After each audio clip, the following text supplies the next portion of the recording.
itu harapannya nanti tamu-tamu yang kita undang itu bisa sharing, meskipun dalam tanda kutip kita nggak akan, kalau memang itu rahasia perusahaan, kalau itu memang strategi perusahaan, kita nggak akan bedah itu. Beberapa retailer kayaknya juga pay attention nggak cuma ke kategori, tapi ke brand. Ngomongin politik boleh nggak di sini? Enggak. Itu mesti di ini dulu makanya. Cukup lah. Oke, Mas TW. Waduh, Mas Dwi. Gimana kabar ini, Mas? Baik. Ngapain kita? Lah, kita ya podcast lagi ceritanya. Tiba-tiba ada di sini. Setelah sekian lama kita diskusi mau bikin podcast, akhirnya meeting, Jimit. yang batal-batal terus.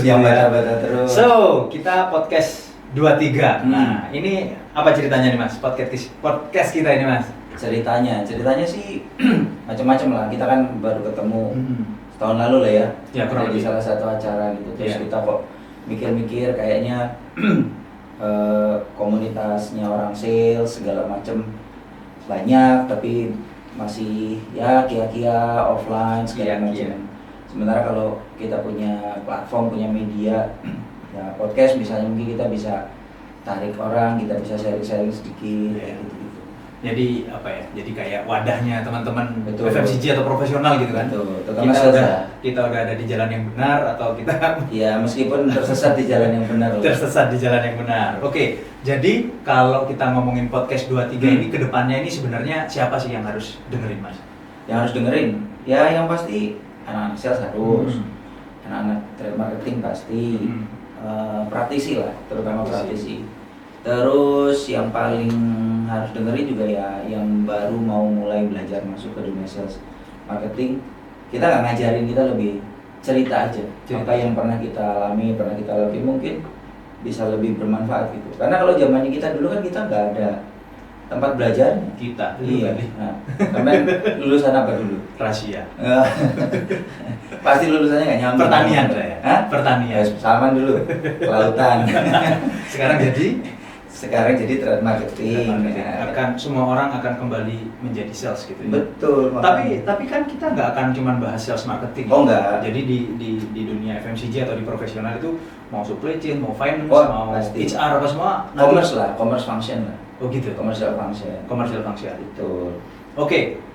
So, banyak lah yang bakal mau dibahas gitu ya. Tapi mungkin kedepannya ini kalau dari Mas Dewi sendiri tuh sebenarnya apa sih harapannya dari kita bikin podcast kayak gini nih? Koyok sing penting-pentingnya gitu. Dan melu tren ya. Biar ikut kayak anak muda dari anak muda. Ya harapannya nggak banyak-banyak lah, nggak muluk-muluk lah. Kita sharing karena kita mungkin lebih dulu aja kerja di dunia ini. Kita punya networking kan, jadi kita bisa tarik, bisa ambil pelajaran. Kita juga bisa belajar lagi. Saya juga ketemu Mas Dwi kan jadi belajar banyak lagi. Ya sama-sama belajar. Sama-sama belajar. Iya, karena aku melihatnya balik lagi kata Mas Dewi tadi ya, kita itu kayaknya masih terpisah-pisah nih. Betul. Ada komunitas A, ada komunitas B, dan itu kan kayaknya nggak inklusi ya, eksklusif gitu rasanya. Dan kalau kita ngelihat di Indonesia ini kan orang profesional kayak kita nggak cuma di Jabodetabek aja kan, dari Sabang sampai Merauke, sehingga biar benar-benar bisa sharing lah gitu dan belajar bareng gitu. Daripada mereka harus ngumpul offline kan, ya lumayan lah. Waktu, biaya gitu. Kalau ini kan cuma tinggal buka YouTube, makan kuota berapa sih? Iya. Dan nanti narasumbernya kan kita undang, teman-teman bisa dengerin gratis, biasanya undang mereka bayar gitu. Pasti. Seperti itu. Oke. Terus yang kedua, Mas Dewi gitu kan. Kalau misalkan podcastnya udah jalan dengan baik gitu kan. Kemudian narasumbernya juga jalan dengan oke gitu kan. Apalagi kira-kira yang bakal kita sharing selain dunia pekerjaannya apa aja sih sebenarnya? Opportunity juga bisa. Lowongan kerja pasti. Apalagi dunia sales gini kan sebenarnya kecil lah. Temenmu di perusahaan mana, pasti temenku juga di perusahaan mana gitu kan, biasanya kita orang sales kan kayak gitu. Benar juga sih. Jadi open BO, open business opportunity bisa, bukan open BO yang itu ya. Open business opportunity, lowongan kerja bisa. Ya nggak tahu kalau misalnya mungkin teman-teman ada yang mau new product launch misalnya, gitu. Mau cerita di sini, boleh aja, kenapa enggak? Gitu ya. Iya. Sama satu hal yang menarik sebenarnya, kalau kita memang ngundang beberapa praktisi yang udah senior menurutku, even yang junior juga gitu. kayaknya kita memang udah waktunya harus berbagi deh Mas. Pasti. Kita kayaknya kerja, saya udah hampir 20 tahun di berkarir di dunia profesional. Kan udah banyak banget nih kita belajar A, B, C, D, E gitu kan. Dan mungkin banyak teman-teman kita yang nggak seberuntung kita itu nggak dapat ilmu itu gitu kan. Betul. Sehingga saat kita ngedatengin narasumber dari manapun itu jadi kesempatan kan Betul. sebenarnya buat mereka berbagi, waktunya berbagi gitu kan. Iya, waktunya Gitu berbagi. sih. Betul. Oke. Ya, ibadah lah. Tipis-tipis ibadah bagi itu. Wah, mulia sekali Anda. Sholatnya masih belang-belang, jadi harus banyakin yang kayak gini. Oke, selain itu juga Mas, mungkin beberapa waktu lalu aku juga akan datang ke beberapa event yang sekarang nggak bisa dihindarin, banyak banget di perusahaan itu generasi yang baru lah, Baru, Gen Z betul. gitu kan. Nah, sebenarnya podcast ini hadir buat mereka itu untuk apa juga sih? Ya, kalau aku ngelihatnya ya, beberapa kali ketemu dengan teman-teman komunitas, terus ada vocational class juga masuk ke beberapa kampus gitu. Mereka tuh masih belum dapat gambaran utuh lah kerjaan dunia sales sama marketing itu seperti apa. Kedua, begitu masuk dunia kerja juga mereka belum belum mungkin momennya nggak sama kayak kita dulu Mas. Momennya nggak sama kayak kita dulu, banyak pembelajaran di lapangan. Sekarang kan mereka cuma manajemen training diajarin di kelas, habis itu langsung dilepas. Kalau kita kan dulu dilepas dulu, baru ditarik ke kelas. Sehingga beberapa diskusi mungkin dengan teman-teman juga ada keresahan soal capability-nya teman-teman sales, terutama yang masih baru-baru join. Jadi kadang-kadang nggak memahami konteks gitu, nggak memahami konteks misalnya apa sih key account misalnya gitu ya. Nah, mereka menganggapnya ya terus sama aja itu sales gitu. Padahal kan key account itu beyond daripada sekedar sales talk gitu kan.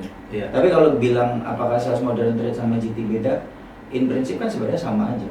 Kita bicaranya ada customer, ada inventory, ada AR dan segala macam gitu. Bedanya kan cuma modern lebih organized, yang ini memang yang GT mungkin lebih konvensional. Sama mungkin kalau aku melihat keresahan tadi, Mas Dewi bilang keresahan.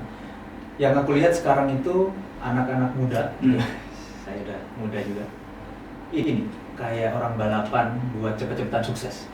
Betul. Nah, mungkin nanti kita bisa undang narasumber tuh yang punya experience gitu kan.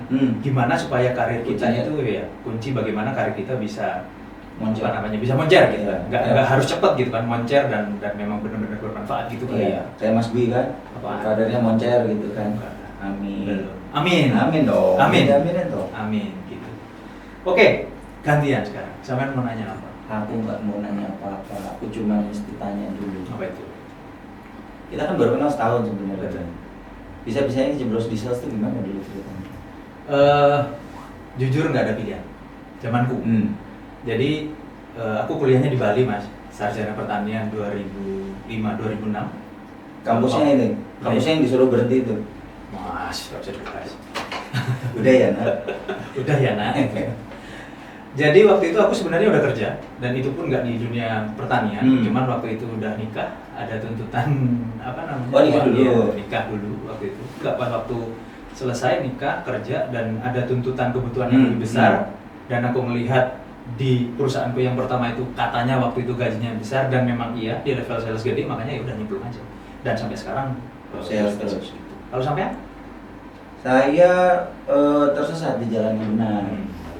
Tersesat di jalan yang benar. Kuliahku kelautan. KKP harusnya.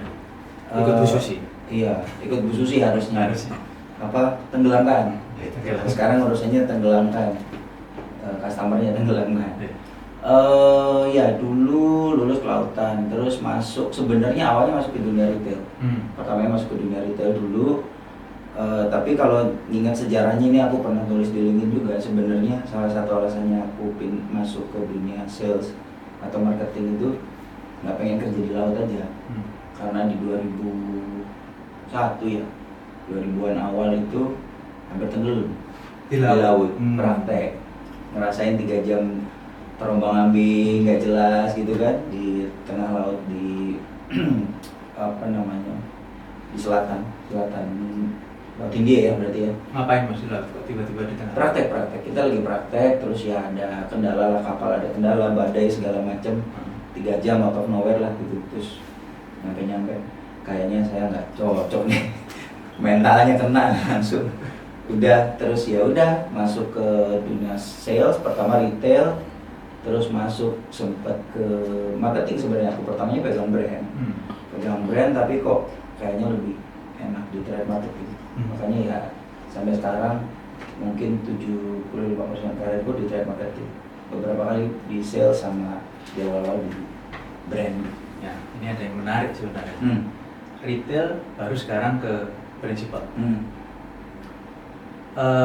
Gak apa-apa ya, meskipun nggak ada bintang tamu, tapi sebenarnya kalau sampean ngeliatin as a retail person sama as a supplier person gitu, atau principal person, apa sih sebenarnya sudut pandang yang selama ini kadang kita melihatnya kan kebutuhannya beda-beda nih Mas. Betul.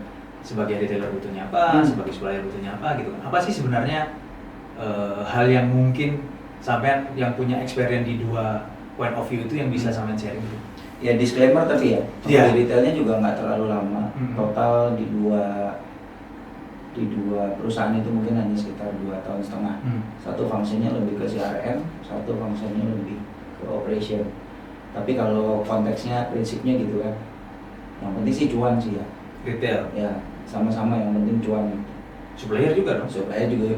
Jadi kalau dibilang konteks atau prinsip dasarnya, yang penting dua-duanya kita bisa cuan.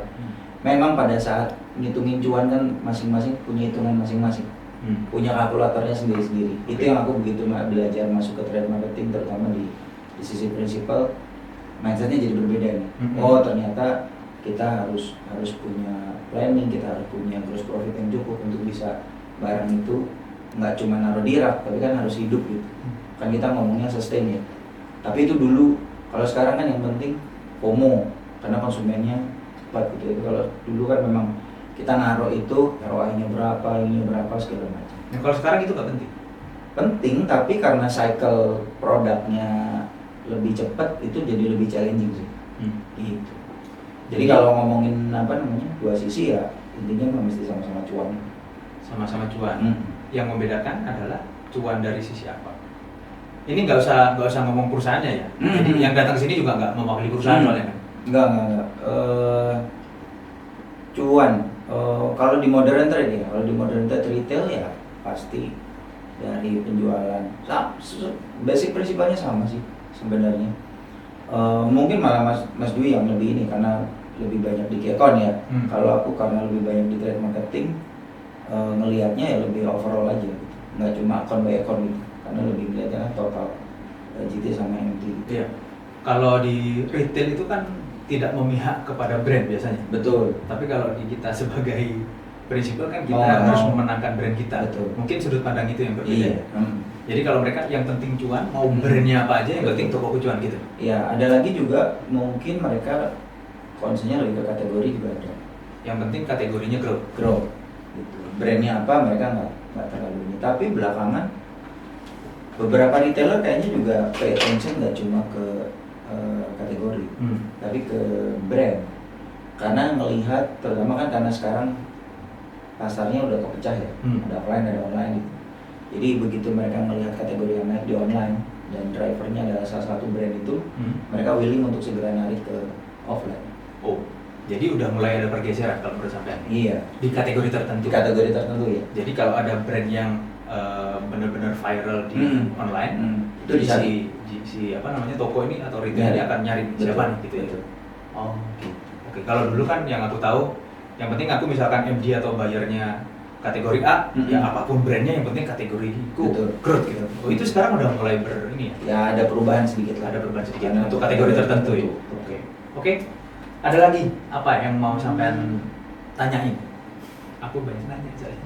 Ya nggak apa-apa, ini kan kita ngobrol aja. Kalau dari Mas Dwi, harapannya apa? Kita punya podcast 23 ini. Balik lagi sih seperti yang di awal, satu ini jadi wadah lah Mas. Karena aku ngerasa udah waktunya kita yang udah lama di sini kita berbagi. Berbagi dalam artian kan udah sering kita di training, sudah banyak experience, udah puluhan tahun gitu kan. Ini teman-teman banyak loh yang masih belum mendapatkan. Nggak seberuntung kita lah ya. Nggak seberuntung kita, experience-nya nggak dapat Betul. kita gitu kan. Nggak semua bekerja di perusahaan yang besar mungkin. Betul. Kan perusahaan lokal sekarang juga udah mulai tumbuh, kan banyak juga mungkin di beberapa perusahaan itu ada yang belum tahu teori mengenai A, B, C, D. Nah itu harapannya nanti tamu-tamu yang kita undang itu bisa sharing, meskipun dalam tanda kutip kita nggak akan, kalau memang itu rahasia perusahaan, kalau itu memang strategi perusahaan kita nggak akan bedah itu. Betul. Tapi as a person gitu kan, apa sebenarnya yang bisa dibagi buat orang lain, itu yang pertama. Terus yang kedua itu ya waktunya berbagi. Makanya podcast ini podcast waktunya berbagi, podcast 23 nanti kita ganti tiap episode kita ganti. Iya, kita ganti. Terus yang kedua wadah sih Mas. Kayak Mas Dewi tadi sih, wadah tuh lebih kepada ini apa ya? Gampangnya ngomongnya gini. Jadi kalau saat ini kita di pekerjaan itu pusing, stres, nggak ada teman buat ngobrol di kantor. Jadi nanti kan ini akan banyak orang yang akan ada di komunitas kita gitu kan. Waktunya di situ sih. Bisa jadi saat kita stres menghadapi sesuatu, mungkin ada orang lain yang sudah mengalami, ya saling cerita aja. So ini keresahannya Mas Dwi nih? Bukan keresahan sih. Kalau menurutku karena aku juga sebagai personal coach, aku sering ketemu kayak gitu tuh. Kalau di kantor kayaknya mereka nggak lepas ceritanya, misalkan. Kalau aku udah bebas sih. Oh udah bebas. Iya. Kalau aku masih ada keresahannya berarti. Pastilah. Apa rasanya? Jangan di sini over. Kalau yang itu jangan di on airin, di over. Oke Mas. Kemudian sebenarnya kan di podcast kita ini kan nggak cuma dari kita ya, idenya gitu kan. Apalagi kan banyak banget, kita tahu lah. Banyak yang lebih pintar dari kita, banyak yang experience-nya lebih panjang dari kita gitu kan. Harapannya nanti di teman-teman boleh kasih feedback ke kita di komentar gitu kan. Pak undang si A misalnya, Pak bahas bahas mengenai apa gitu, itu kita open juga ya? Open selama yang bersangkutan mau, waktunya cocok gitu kan. Waktunya cocok, penting waktunya cocok gitu. Kalau waktunya nggak cocok kan repot juga ya, karena kan balik lagi jangan sampai ini kan ganggu profesionalismenya masing-masing ya. Betul. Baik yang kita yang ngerjain, baik yang diundang gitu. Jadi emang challenging-nya nanti nyari waktu, tapi ya teman-teman sangat terbuka lah untuk ngasih usulan, saran, yang mau diundang siapa, atau bahkan ada yang pengen ngomong di sini pun kayaknya kita open aja. Misalkan, wah Pak saya punya ide gini saya mau ini ya, kita why not gitu kan. Tapi kan tetap ada antriannya gitu. Iya. Kita kan udah ngantri lumayan nih sampai Januari 2026 kan udah lumayan ya gitu antriannya. Iya. Tapi ya kalau memang ada satu agenda yang memang cukup menarik buat itu lompat ke depan, possible. Pasti. Gitu. Ngomongin politik boleh nggak di sini? Enggak. Itu mesti di ini dulu makanya. Cukup lah. Nanti pada nungguin omongan politik kan nggak? Udah ada channel yang lain. Iya, kita fokus di sini gimana supaya gini. Mungkin kalau boleh dibilang keresahan, tadi kan ditanya apakah ada keresahan, ada sih sebenarnya. Karena aku kan juga berkecimpung di UKM gitu di pebisnis itu. Kalau mereka itu komunitasnya ada, di YouTube banyak banget yang ngajarin gitu kan. Tapi saat saya kan baru kurang lebih 4 tahun di modern trade gitu. Cari literasi itu agak susah. Betul.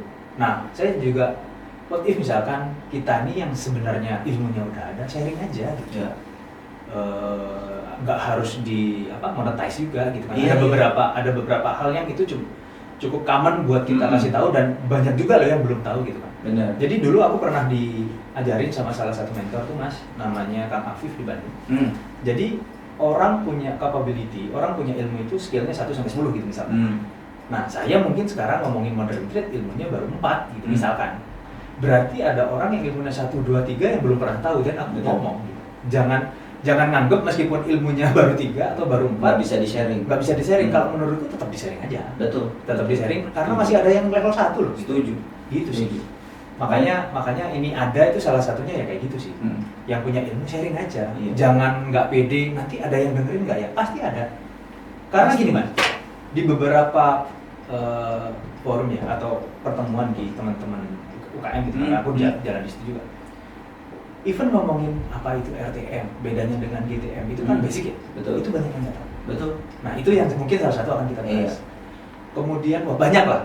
even nanya yang paling simpel, gimana sih caranya supaya produkku masuk ke, kalau di Jakarta ya, Naga ke hari-hari ke TikTok gitu. Betul. Gimana sih caranya? Itu masih banyak juga yang belum tahu. Itu level UMKM ya. Oke, makanya kan nggak hanya ngomongin profesional kan Betul. podcast kita gitu. Ya orang-orang UMKM yang mau belajar juga bisa nih dengerin podcast kita. Itu sih paling.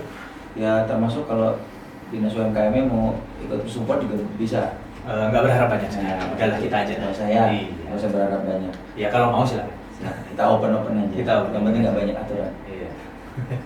Oh, namanya podcastnya podcast 23 tuh. Iya. Apa sih podcast 23 itu? Podcast 23. Kalau 23 2 kan nama saya Dwi. Oh, Dwi, tiga Tri Gitu. Itu yang paling simpel. Dwi. Kalau sampean punya filosofi enggak? Ya kalau saya sih ini kan podcastnya Dwi sama Tri. Uh-huh. Ya yang nomor satunya kan yang penting bu, yang dengerin. Atau yang nomor satunya adalah yang berbicara. Iya, yang berbicara, yang dengerin, yang sharing, yang naruh produk. Oh gitu ya? Iya. Berharap juga itu? Ya, Iya sih. Kalau ada ya boleh. Kan nggak boleh dilarang lah. Iya, nggak boleh dilarang. Nggak boleh dilarang. Oke. Jadi podcast 23 adalah